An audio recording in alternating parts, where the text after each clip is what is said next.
Good morning. Today we are reading the sixth book in the Left Behind series, and this book is called Assassins. Today I'll be reading chapter 17, and I'll begin to read now. David was spent. He and Mac had listened to Rayford's debriefing as the two cars zipped through Le Havre on their way back to the hotel. All agreed that if they had not been followed, they were safe briefly at the hotel under their aliases, but that they should leave the country as soon as possible. Rayford had used both his phony and his real name with Samuel, who of course turned out to be a GC plant. Provided he hadn't bled to death from window injuries, he would have already spread the word that Rayford was in France. That made it unlikely that Rayford could get out of the airport through customs. Fortunately, he had separated from the Hills as they passed through customs and was not linked to their party or on the computer. "We can't help you from here," David told him.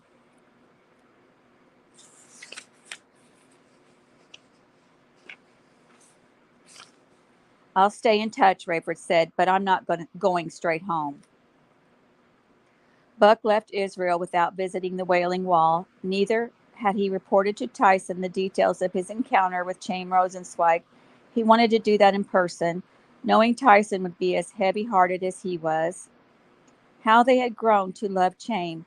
It wasn't enough to say that you couldn't make a person's decision for him. The believers who loved Chaim wanted to do just that. Buck enjoyed a warm reunion with Lucas Miklos and his wife. In her broken English, Mrs. Miklos told Buck with relish, "Laszlo loves the intrigue. He tells me day and night for weeks. Remember, our friend, be Greg North, not you know who." Laszlo had done his homework. He had made his late night business so profitable that he was stockpiling profits and planned to sell the operation to the global community just before trading restrictions were predicted to go into effect. Laszlo showed Buck an expansive site at a new location where he would house trucks and loading equipment to ship commodities to co-op locations. His new concern would look like a GC-sanctioned shipping business, but it would be 10 times larger than it appeared and would be the hub of co-op activity in that part of the world. Buck also visited Laszlo's underground church, a vast group of believers led by a converted Jew whose main dilemma was how large the body had grown. Buck flew back to the States encouraged by what he had seen in Greece, but saddened by the lack of spiritual movement on Chaim Rosenzweig's part. At home, he found Tyson and Chloe skittish about a decision they had come to about Leah. Buck thought it a great idea, but they wondered whether they should have proceeded without consulting Rayford, due to the near disaster with Rayford and the complexity of the communications between force members from all over the world. Tyson suggested putting one person in charge of centralized information. Leah immediately volunteered, saying she found herself looking for things to do between preparing meals. Chloe had spent hours with her, bringing her up to speed on the computer, and Leah said she had never felt more fulfilled. The four gathered around the computer, and Leah showed how she found a program that helped her consolidate everything coming into or going out from the safe house. With a little thought and a few keystrokes, she then transmitted to everyone what the others had communicated. This way, we'll never wonder who's in the loop, who knows what, and who doesn't.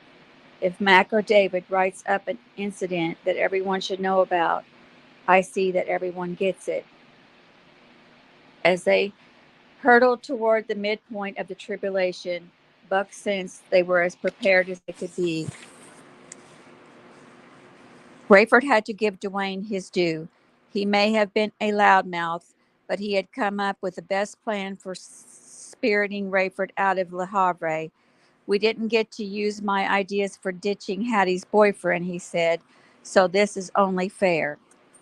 It was clear Trudy was proud of what she had accomplished that morning, and she was also still shaken and wanted no responsibility for another caper on their way out of the country.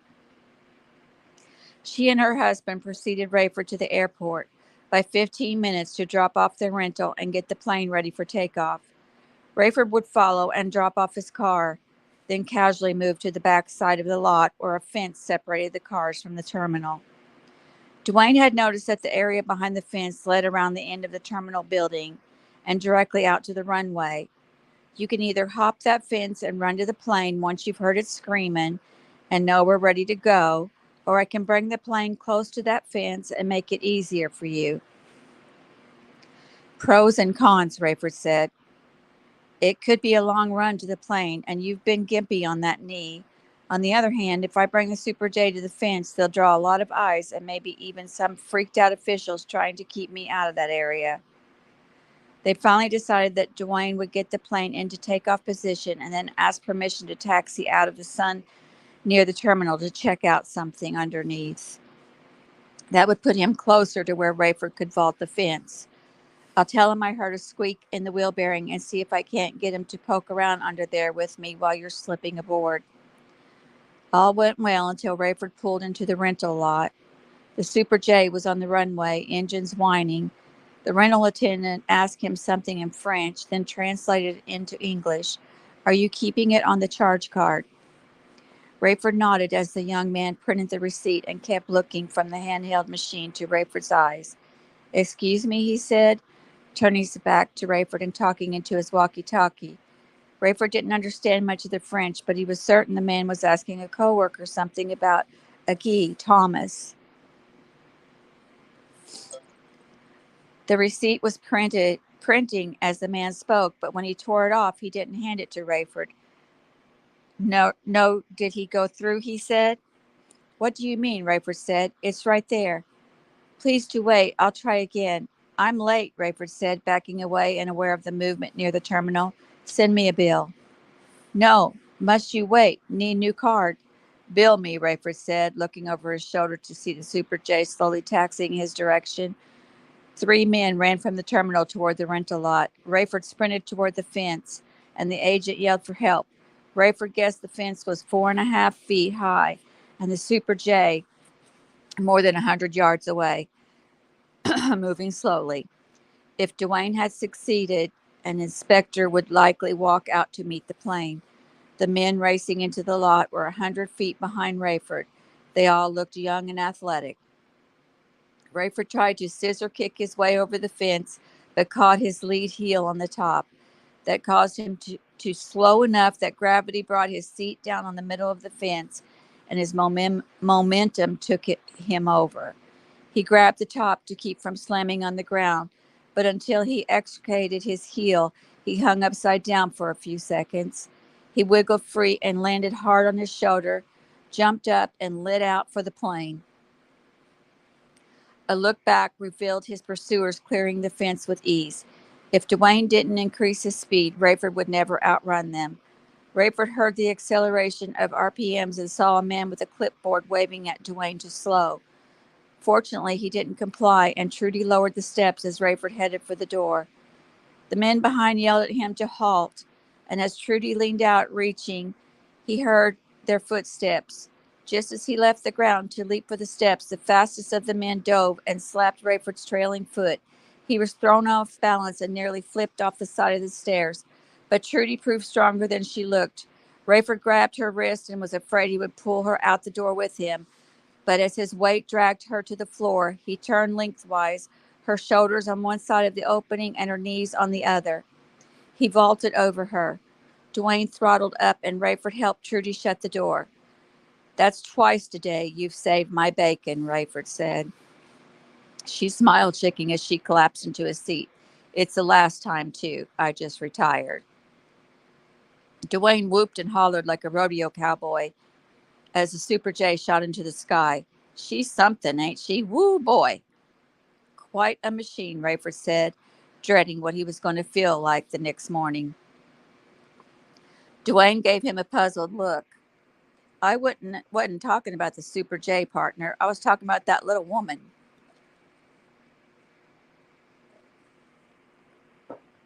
Trudy leaned forward and wrapped both arms around her husband's neck. Baby, you'll quit calling me that now. Darling, he said, I'll call you anything your little old heart desires. Woo, boy. You heading west? Rayford said suddenly. I can head any direction you want, Rafe. Say the word. East it is. And I'll stay below the radar level a while so they can forget about tracking us. Buckle up and hang on. He wasn't kidding. Dwayne made the Super J change direction so fast Rayford's head was pinned to the chair. Like a roller coaster, hey. You gotta love this, Rayford muttered to himself. How's that, Cap? Dwayne said. I said you need to work up a little enthusiasm. Dwayne laughed until tears rolled. Late in the day, David received a private email message from Annie reporting that the head of her department had a couple of the other higher ups had met briefly in Fortunato's office. David wrote back, I'd love you with all my heart, and even if you weren't the most valuable mole in the place.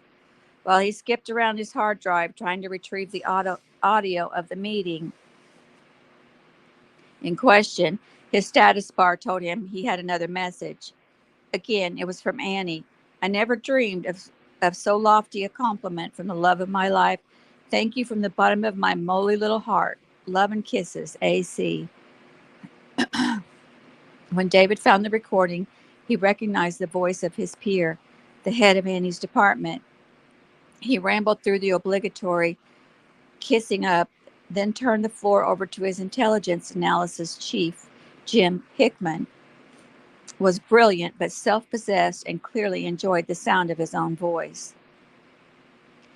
These cultists, Hickman began, are what I like to call literalists. They believe ancient writings, particularly the Jewish Torah and the Christian New Testament, and they make no distinction between historical records, many of which have proved accurate, and figurative, symbolic languages of the so-called prophetic passages. For instance, anyone, myself included, with even a cursory background in the history of ancient civilizations knows that much of the so-called prophets' books of the Bible are not prophetic at all. Oh, after the fact of some strange phenomenon, no one could make some of the imaginative and descriptive language fit the event. For instance, the current rash of death by fire, smoke, and sulfur, which is clearly poison vapor warfare, probably by this very group, becomes the fulfillment of what they believe is a prophecy that includes monstrous horses with lions' heads, ridden by 200 million men. Are we going somewhere with this, Jim? Fortunato said. His Excellency is looking for specifics. Oh, yes, Commander. All that to say this, as these people take these writings literally, they attribute to these two crazy preachers. The Potent calls them the Jerusalem twosome, Fortunato said. Yes, Hickman cried, I love that. Anyway, the Ben Judites believe that these old coots are the so-called witnesses of the 11th chapter of the book of Revelation. In their precious old King James translation, the operative verse reads like this, And I will give power unto my two witnesses, and they shall prophesy 1,260 days, clothed in sackcloth. So that's why these two dresses in their burlap bags, Fortunato said. They're trying to make us think they're these, what did it say, witnesses? Hickman dripped with condensation. Exactly, Commander. And Ben Judah has always held that this period began the day the one world government entered into a peace agreement with Israel. You count exactly 1,260 days from then, and you must have what the preachers themselves called the due time. Fortunato asked the others if they minded leaving him alone with Hickman for a moment. David heard the sliding chairs, the door, people moving about. Then, Jim, I need to confide something that's troubling me. You're a smart guy. Well, thank you, sir. And you and I both know there are things in this ancient writings that would be hard to fake. Oh, I don't know. Turning water to blood is being perpetrated by the same people who are killing us with germ warfare. It's a trick, something planted in the water supply. But at Kolick Stadium, it seemed to happen to water already in bottles. I've seen magicians do the same thing. Something in the mix responds to weather conditions. Maybe when the temperature drops a certain time in the evening. If you have an idea when that is, you can make it look like you caused the phenomenon. But what about keeping it from raining for so long? Coincidence. I've seen Israel go months without rain. What is new? It's easy to claim you're keeping it from raining when there is no rain. What will they say when the rain comes? That they decided to give us a break? People who try to kill them wind up incinerated. Someone said the two conceal a flamethrower they produce when the crowd has been distracted. Really, Commander, you're not suggesting these two breathe fire. Fortunato was silent then. Well, if they are not who they claim to be, how do we know they will be vulnerable at the prescribed moment? We don't. But either they are vulnerable or they are not who they say they are. Either way, we win, they lose. David would transmit the information to Tyson, but first he wanted to eavesdrop on Fortunato when he reported to Carpathia. He checked Fortunato's and Margaret's phone. Nothing. Fortunato's office was quiet. He hit the mother lode when he tapped into Carpathia's office. Fortunato had just summarized his conversation with Hickman. 1,260 days since the treaty, Carpathia repeated. We had already decided on a pageant. Now we know precisely when to stage it. You have your work cut out for you, Leon. You must turn the regional potentates against Peter II. Not that they are not against him already, but it must result in his demise. I will leave it to you. Leave to me the so-called witnesses. The world, especially Israel, has long since looked forward to their end. For months, I have believed it beneath me to personally rid the world of those two. I wondered about the public relations fallout and considered merely sanctioning and ordering their killing by GC troops. But they will have so alienated even their own followers by then that doing it personally will be considered my crowning achievement so far. If you're certain you do not agree, it would be so easy, Excellency. We could have it done without your being implicated. You could even decry the deed publicly, restating that you encourage freedom of speech and thought, but not freedom to torment the world with plagues and judgments, Leon. But doesn't that imply that these men are who they say they are? It makes no difference, do you not see? I want responsibility, credit, points for standing up to these impostors. Of course, as always, Excellency, you know best. The Super J sat down at the end of the runway at Al Basra. Upon arrival, several airport workers had run barefoot to the plane, gawking at the sleek lines and the British flag. Where Dwayne's Aussie alter ego Dart had Fair Dinkum emblazoned on the side, the decal now read Black Angus. Rayford was impressed with how the British accent affected Dwayne's posture and bearing even his vocal volume. Very good then, gents, he said. Ian Hill, proprietor, and the wife Elva, thanks so much for looking after the refueling. Rayford introduced himself as Jesse Gonder, and one of the workers gave him an envelope with keys and a note enclosed. You remember the truck. Take it to this address, and I will be along. Albie. Rayford found Albie's ancient vehicle, and they chugged into town and a crowded marketplace. He and Dwayne and Trudy sat awaiting Albie in a bustling stone-hue cafe under a cloth roof. Dwayne apparently knew enough to keep his voice down in public, especially while losing the British accent.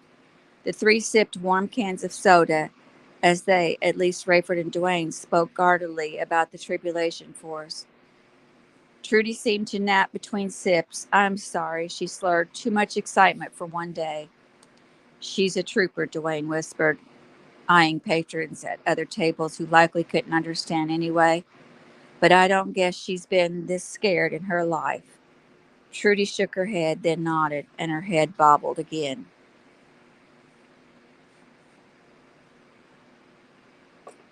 That daughter of yours is smart as a whip. I don't mind telling you, Rafe. I know you all pitch in with ideas and such, but she's got this co op organized and coming along with nobody's business. You know, I've had a thing for being bold about my beliefs. I heard. I'm going to have to put the kibosh on that as soon as the mark is required for buying and selling. It'll be obvious enough where I stand. And the way I get it, at least from Pastor Ben Judah's messages, eventually I could lose my head. We all could. Rayford allowed a tired smile. His mind had been on Hattie and how foolishly she had allowed herself to be imprisoned. But he had never heard Tyson referred to as Pastor Ben Judah, and he liked it. It fit. He was more than the pastor of the tribulation force. He was anybody's pastor who chose to engage his daily cyber pulpit. As Dwayne carried on about the honor of his and Trudy's being the key Southwest operatives of the commodity co-op, Raver's mind wandered to Leah's suggestion. She was right. She was free of family obligations. Maybe she could be mobile. She was a small-time fugitive compared with the rest in the safe house. Her face wouldn't be recognized by more than a local GC. With makeup, contact lenses, and hair dye, she could travel anywhere, even to Brussels. She could pose as a relative of Hattie's. Someone had to share the bad news of Hattie's sister. Rayford hoped the GC would keep Hattie alive until she became a believer, but he didn't mind their keeping her incarcerated until after the midpoint of the tribulation. If she was free, she would try to get herself in position to kill Nikolai. Rayford had to admit to himself that he coveted that role. Though he knew it was ludicrous, his doing the deed wouldn't be any more disastrous than Hattie's doing it. Whoever did it was not going to get away with it. He prayed silently, Lord, search my motives. I want what you want. I want Hattie saved before she does something to get herself killed.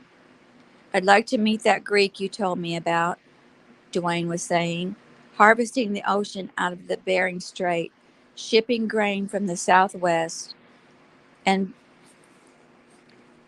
bartering produce in Greece is just part of what Ms. Williams has ready to roll. It's going to be something, Rafe. A truck creakier than the dilapidated junker Albie lent them squealed to a stop in the narrow street, and Albie hopped out. He smacked the truck on the side panel, and it roared off. Rayford stood to welcome him, but Albie, carrying a rolled-up brown paper bag, motioned that he should stay seated. Albie bowed to Trudy, but she was asleep, her chin in her hand.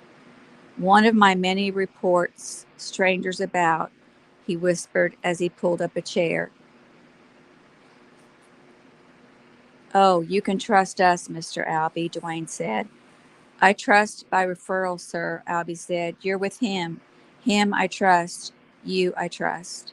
Strangers where, Rayford said, not eager to engage the GC again. Here? You would never see them here, Albie said. That doesn't mean they are not here. They have learned to blend. Where then? At the airport. We have to have access to that plane, Albie. Don't worry. I had someone slap a GC quarantine sign on the door, warning of sulfur vapors on board. No one would dare go near it. And as far as I know, for now, no GC craft are at the airstrip. If you can get up and away, stay below radar a while, you can escape. But are they looking for us? Albie shrugged. I am an entrepreneur, not a spy. You would know better than I. Come, let us show you your merchandise. Do you want your friends to see it too? I don't mind. We will go far away and test it. I'm going to stay here with Trudy, Dwayne said. She seemed to be sleeping soundly, her head on her arms on the table. Don't forget us now, hear? Stay alert, Rayford whispered as he rose. Don't worry about me, partner. You won't catch me napping. I haven't had this much fun since the pigs ate my sister. Rayford narrowed his eyes at Dwayne. I'm Joshin, Rafe. It's a country expression. Is it true? Leon wanted to know. Sir, David asked, sitting in Fortunato's office, you haven't seen the internal audit on your department? David fought to keep calm. I knew they were doing a report, but I didn't have the sense that they had been there long enough to file a report. Well, they have come to some conclusions, and I don't like them one bit. They didn't talk to me. When does internal auditing ever talk to anybody? They're supposed to, but they never do. Anyway, you're not going to like what they found, but I'm still going to ask you to answer for it. David was aware of his pulse and tried to regulate his breathing.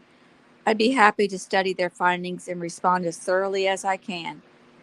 They give you high marks. They say it's not your fault. For the fiasco, the disaster. They say it's not because of your leadership, which they find stellar. What are they calling a disaster? Not the morale of the troops, that's for sure, or your own work ethic. Seems you put in more hours than anybody but the potent and me. Well, I don't know about that. Bottom line, Hasid, they're recommending pulling the plug on the cyber transmission detection project. Oh no, I'd like to keep trying. I know it's been a pet of yours and that you've put heart and soul into it. Fact is, it's not cost efficient. But wouldn't a little more time be worth it if we did turn up something? You're not going to turn up anything now, are you, David? Be honest. Internal audit says you're no closer than you were the day we installed the equipment.